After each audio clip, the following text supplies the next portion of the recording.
Penggusuran bangunan dilakukan untuk membangun kembali suatu fasilitas seperti jalanan atau bangunan baru.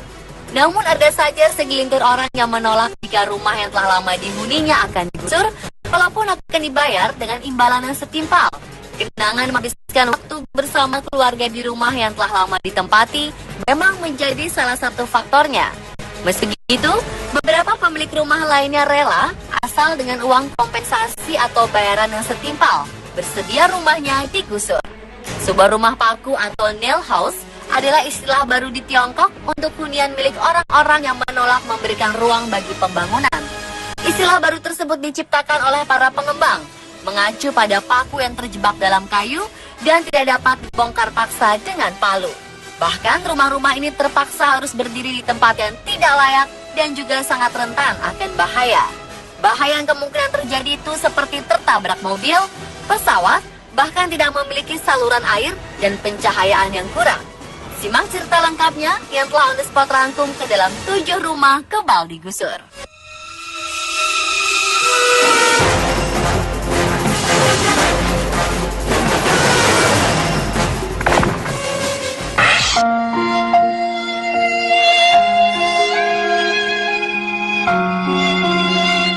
Saat pertama kali melihat foto rumah ini, kita akan mengira telah terjadi sebuah ledakan besar pada bangunan tersebut.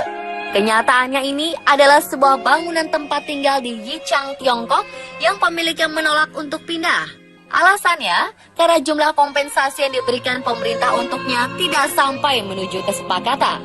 Meski ia dan keluarganya sempat pindah sebentar, namun akhirnya mereka kembali lagi ke bangunan ini karena alasan ekonomi.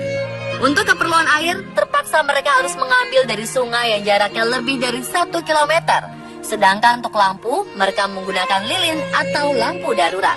Namun begitu, mereka tetap tidak ingin pindah dari rumahnya yang nyaris terkubur itu. Padahal tanah di sekitarnya sudah dikosongkan dan tumpukan tanah telah menggunung.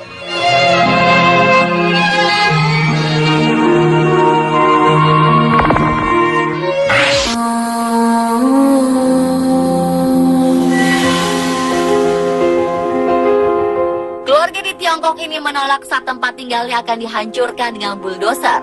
Tanah dari bangunan yang mereka tempati itu akan dibangun jalan tol oleh pemerintah setempat.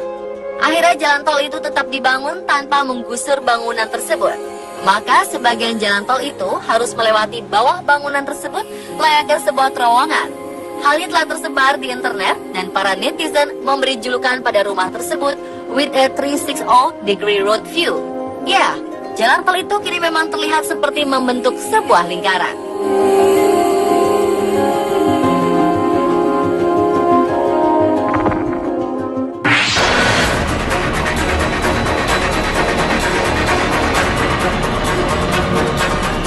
Edith Mansfield mencapai ketenaran di seluruh dunia pada tahun 2006 ketika ia secara keras kepala menolak 1 juta US dollar atau 13 miliar rupiah untuk menjual rumahnya untuk membuat jalan bagi pengembangan komersial di lingkungan Bel Air, Seattle.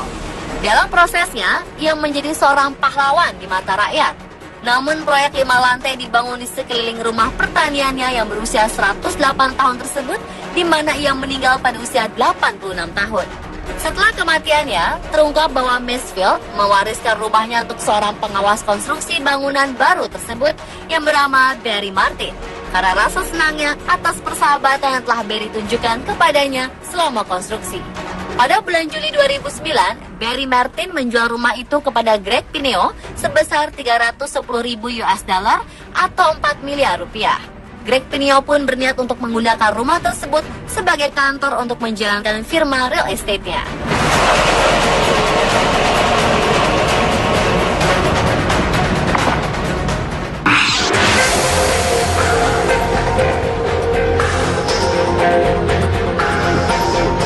Pada tahun 1966, rencana untuk membangun bandara baru diungkap oleh pemerintah Jepang. Banyak kejengkelan dari masyarakat, terutama orang-orang yang memiliki tanah yang di atasnya akan dibangun bandara. Selama 20 tahun berikutnya, pertikaian dari para petani pemilik tanah yang tanahnya akan dijadikan landasan pacu memaksa pengembang untuk sampai pada gagasan membuat bandara dengan 3 landasan pacu. Sampai hari ini, di tengah landasan kedua, terdapat rumah dan pertanian yang masih diduduki di sekitar landasan, menghalangi pembangunan landasan pacu ketiga. Di atas atap peternakan, lebih dari 100 pesawat terbang melintas setiap hari. Penduduk di Narita, Jepang ini berjuang keras untuk mempertahankan tanah mereka yang berada tepat di tengah-tengah bandara tersebut. Meski telah dibujuk, namun para petani yang menduduki daerah ini tetap tidak mau pindah. Pemerintah yang awalnya berencana membuat 3 landasan, akhirnya terpaksa hanya membangun 1 landasan pesawat. Para petani itu kini rela tinggal di tempat yang jaraknya sangat dekat dengan landasan. Hal ini memang terdengar begitu mengerikan, namun mereka tidak mempermasalahkan jika akan sering mengalami gempa setiap kali ada pesawat yang akan lepas landas dan mendarat.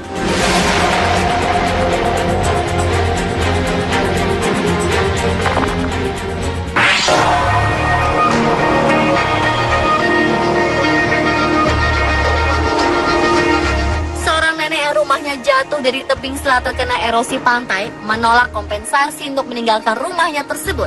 Kini ia diperintahkan untuk berhenti hidup di karavan di halamannya.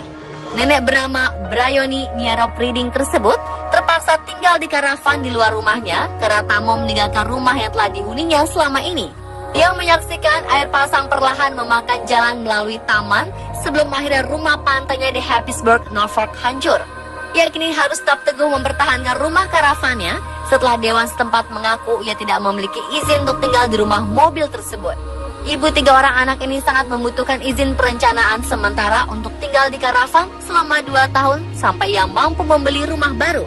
Namun mantan guru matematika yang saat ini menjalankan bisnis perbaikan traktor telah diingatkan bahwa ia tidak bisa tinggal di mana ia tinggal sekarang karena tanahnya mungkin akan ditelan oleh air laut dalam 50 tahun ke depan.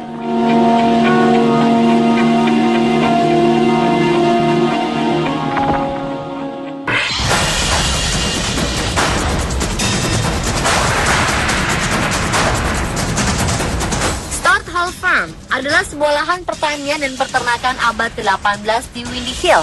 Terletak di antara 2 carriageways dari jalan tol antara persimpangan 22 dan 23. Belokan jalan sekitar peternakan dikatakan dibelokkan karena alasan rekayasa geologi untuk daerah sekitarnya. Meskipun warga mengatakan bahwa jalan harus dipecah karena pemilik lahan menolak untuk menjual tanah tersebut. Karena keterpencilannya, pertanian tersebut sering dijuluki Little House on the Prairie. Pertanian itu kini memisahkan jalur jalan tol dengan pagaran tinggi untuk menjaga ternak keluar melintasi jalan dan juga untuk mencegah pengemudi berhenti di tempat tersebut. Pertanian yang ada pada saat pembukaan jalan tol dimiliki oleh Ken and Beth Wild. Saat ini dimiliki oleh Paul Thorpe.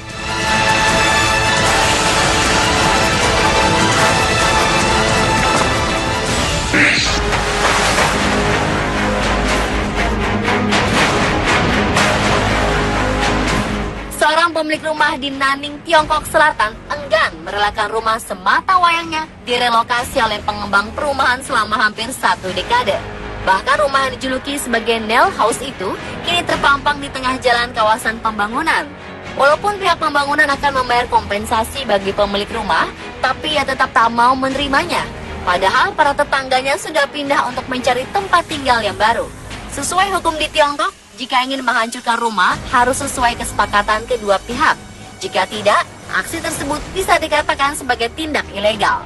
Kasus ini merupakan sengketa baru antara pemilik rumah dengan pengembang perumahan, karena si pemilik kekeh dan selalu mencari dukungan dari publik. Diketahui kawasan tersebut akan dijadikan sebagai perumahan mewah yang memiliki lapangan golf. Rumah paku ini adalah satu-satu yang tersisa dari sebuah desa yang dibongkar dan direlokasi di akhir tahun 1990-an.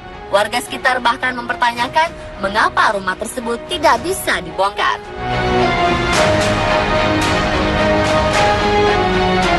Dan pemirsa, telah ke-7 rumah yang kebal digusur versi on the spot.